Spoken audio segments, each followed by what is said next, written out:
윤석열 검찰총장의 장모인 최 모 씨를 둘러싼 논란이 커지는 가운데 최 씨가 관련된 투자를 사실상 최 씨의 딸이자 윤석열 총장의 부인인 김건희 씨가 주도했다는 주장이 나왔습니다. 예, 지난 2012년 이른바 용산 세무서장 뇌물수수 의혹 사건 당시 윤석열 총장 본인도 경찰 수사 대상에 올랐었다는 의혹도 제기됐습니다. 네, 이 의혹을 계속 취재하고 있는 이현아 기자가 나와 있습니다. 어서 오십시오. 네. 예.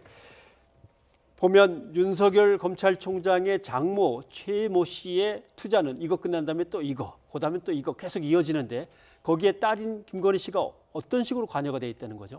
일단 윤 총장 장모 최 씨와 부동산 투자 관련 동업을 하다가 지금은 분쟁 중인 안 모 씨의 주장인데요. 예. 이 안 씨는 현재 350억 원대 잔고증명서 위조 의혹과 관련해 최 씨와 서로 책임을 다투고 있는 인물이기도 합니다. 예. 안 씨는 지난 2012년 자신이 운전기사 이모 씨 등을 통해서 최 씨를 만났는데 당시 거액의 자산가로 소개를 받았다라고 말을 합니다. 예. 이후에 최 씨와 동업을 하면서 최 씨 모녀와 식사를 하는 등 수십 차례 만났다며 사실상 이 딸인 김건희 씨가 투자를 주도했다라고 말했는데요. 직접 들어보시겠습니다. 그 딸도 엄마 저기 하는 걸 융통을 해주고 다 했지. 우리 엄마가 큰 저기를 잘 못한다. 이런 얘기도 같이 이제 그때는 이제 편할 때니까. 근데 실제로 그래요? 실제로 그 딸이 많이 영향을 한 거예요. 네, 안 씨는 특히 최 씨가요, 딸 김건희 씨의 눈치를 많이 봤다 이렇게 말도 했고요. 또 윤 총장 정계 진출을 위해서 돈이 필요하다는 말도 했다고 주장했는데 이어서 들어보시겠습니다. 셋이 있는데 엄마가 딸한테도 꼼짝 못하는 거예요. 딸 말이라면 막 완전히 자기 딸만 그렇게 무서워한대요. 신랑 이제 회식하면은 어디 뭐 이제 정치 같은 데 나오면은 정말 벌고 막 그래야 된다고. 네, 이에 대해 이제 김건희 씨는 언론 인터뷰에서 이 안 씨와는 딱 한 번 만났을 뿐이라며 이 안 씨의 주장은 모두 사실이 아니다라고 반박을 했습니다.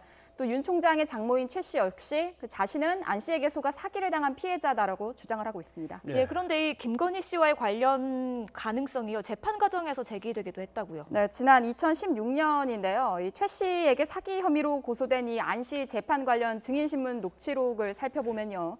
당시 최 씨가 자신이 증명서 위조를 지시했다라고 인정하는 대목이 있습니다. 그러니까 보시면 이제 본인이 김 모 씨에게 부탁해서 발행해 준 것이 맞죠라는 이 변호인의 질문에 최 씨가 예라고 대답을 하는데 저 지금 화면에서 보시는 김 모 씨, 여기서 등장하는 이 김 모 씨는요. 당시에 김건희 씨의 회사 코바나 콘텐츠의 감사 역할을 맡았던 인물입니다. 네. 또 안 씨는 김건희 씨로부터 투자를 위한 접대비 명목으로 1,500만 원을 받은 적도 있다라고 주장을 하면서 김 씨의 연루 의혹을 거듭 주장하고 있습니다. 네. 또 최 씨가 위조된 잔고 증명서를 활용해서 네. 부동산 투자뿐만 아니라 돈을 빌리기도 했다. 이런 의혹도 이제 일고 있는 거죠? 네, 이 의혹에는요 사실 제3의 인물이 등장을 합니다.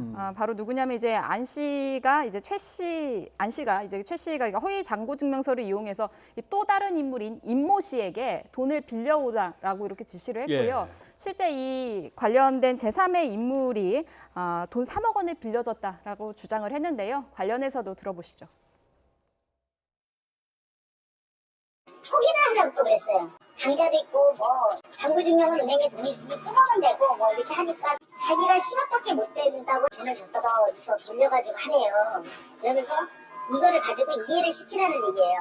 그러니까 제가 임시대 그 사무실을 가서 네, 이에 대해서 현재 최 씨는 이 돈거래는 안 씨와 임 씨 이 둘 사이의 거래이고 자신은 상관없는 일이다라고 반박을 했는데요. 하지만 이 안 씨가 당시에 최 씨의 지시를 받고 뭐 직접 통화도 했다라고 맞서고 있는 상황입니다. 현재 양측의 주장이 팽팽히 맞서고 있는 상황인데 수사 그 진행 과정에 따라서는 위조 사문서 행사는 물론 사기 혐의까지 적용될 수 있다라는 관측도 나오고 네. 있습니다. 다만 관련 공소시효가 얼마 남지 않은 상황에서 검찰이 쉽게 결론 내리기 어렵다라는 지적도 있어서 이번 의혹이 오늘 7월, 8월 출범 예정인 공수처의 첫 사건이 될 수 있다라는 전망도 커지고 있습니다. 예, 이런 가운데 이제는 윤석열 총장 본인도 경찰 수사 대상에 올랐었다는 의혹이 또 제기가 됐다고요. 네, 뉴스타파 보도 내용인데요. 그 2012년에 서울지방경찰청 광역수사대가 당시 윤우진 전 용산 세무서장 뇌물수수 의혹 사건을 수사했는데 당시 윤석열 검찰총장도 수사 대상자였다라는 보도 내용이었습니다.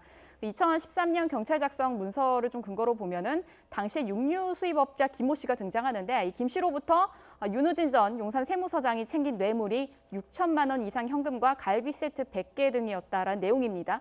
뉴스타파는 이에 대해서 이제 경찰 관계자를 인용을 해서 김 씨 일기장에서 윤석열 총장 이름이 나왔다라고 전했습니다. 윤 전 서장이 동생인 윤대진 검사보다 윤석열 검사와 더 가깝게 지냈고 윤 전 서장이 해외 도주 직전까지 윤석열 검사와 통화한 흔적이 나왔다라고 소개를 했는데요. 실제로 관련 의혹도 인사청문회에서 제기가 됐지만 윤 총장은 사실상 김 씨를 모른다라고 답변을 했습니다.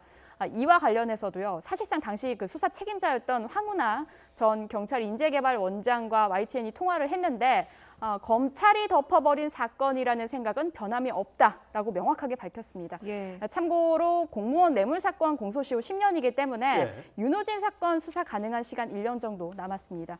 윤 총장 측의 해명에도 불구하고 논란이 계속 이어질 경우에는 윤 총장 장모 의혹과 함께 이 사건도 공수처에서 다뤄질 가능성이 작지 않습니다. 네, 이현아 기자 수고하셨습니다.